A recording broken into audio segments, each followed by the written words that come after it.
और यूपी की राजनीति इन दिनों आधार कार्ड से जुड़े एक नए सरकारी आदेश को लेकर गर्मा गई है। आदेश में कहा गया है कि आधार कार्ड जन्म प्रमाण का प्रमाणिक दस्तावेज नहीं माना जाएगा, जिसके बाद विपक्ष ने सरकार पर हमला बोल दिया। कांग्रेस के पूर्व एमएलसी दीपक सिंह ने इसे तुगलकी फरमान बताते हुए कड़ा विरोध जताया। बयान के बाद राजनीतिक गलियारों में हलचल तेज हो गई और कई विपक्षी दलों ने आदेश को वापस लेने की मांग उठाई। इसी विवाद के बीच हमारे UP bureau head Amarendra Pratap Singh ने भाजपा का पक्ष जाना। इस मुद्दे पर भाजपा के वरिष्ठ नेता और प्रदेश प्रवक्ता हरीश चंद्र श्रीवास्तव ने क्या कुछ कहा, सुनिए। अधूरे ज्ञान वाले अधिकारी ये नहीं जानते धरातल पर उत्तर प्रदेश के लोगों को कितनी समस्याओं का सामना करना पड़ता है।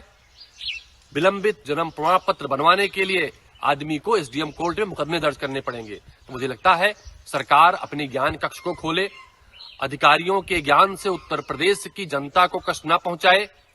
जिस तरह से कांग्रेस पार्टी ने एक आधार बनाकर एक अभियान चलाकर पूरे देश के लोगों को सुविधा दी थी, सरकार कुछ तो सीखे। अभियान के अंतर्गत उत्तर प्रदेश के लोगों को सुविधा प्रदान करे, अधिकारियों की सुविधा का ध्यान न रखे। हमारे साथ मौजूद हैं भारतीय जनता पार्टी के प्रदेश प्रवक्ता हरीशचंद्र श्रीवास्तव जी। नियोजन विभाग ने एक आदेश जारी किया जिसमें कहा गया कि भाई आधार कार्ड को अब जन्मतिथि का प्रमाण पत्र नहीं माना जाएगा। जन्मतिथि के प्रमाण के रूप में मार्कशीट या अन्य पैन कार्ड या अन्य जो हैं वो माने जाएंगे। अब उस पर दीपक सिंह पूर्व एमएलसी कांग्रेस के हैं, वो टर्रा रहे हैं। वो कह रहे हैं ये तुगलकी फरमान है यूपी सरकार का, योगी सरकार का। देखिए, आधार कार्ड बनाते समय कोई जन्म को लेकर के कोई प्रमाण पत्र नहीं देखे जाते। जो व्यक्ति आधार कार्ड बनवाने जाता है वो जो जो सूचनाएं उसमें दर्ज करता है, आधार कार्ड में वो दर्ज हो जाती हैं। इसलिए जन्म तिथि का जो पुख्ता प्रमाण है वो जो बच्चों के जन्म के समय अस्पताल से मिलता है या नगर निगम जारी करता है या नगर पालिकाएं जारी करती हैं। अन्यथा जो गाँव में जो पंचायत सेक्रेटरी होते हैं वो जन्म के बारे में लिखते हैं। तो ये दस्तावेजी रिकॉर्ड होते हैं जो जन्मतिथि के बारे में होते हैं।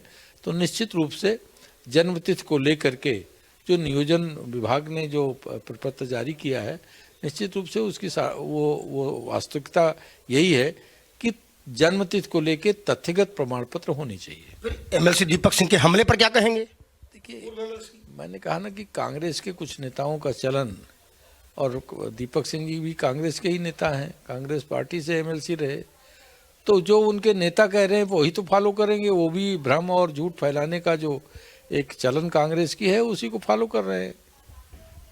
हरीशचंद्र श्रीवास्तव जी, हमने पूछा, जवाब उन्होंने दे दिया। अब आप सोचो सही क्या है इसमें और गलत क्या है। आप इसलिए सोचो कि आप जनता हो देश की, आप ही जनार्दन। नमस्कार।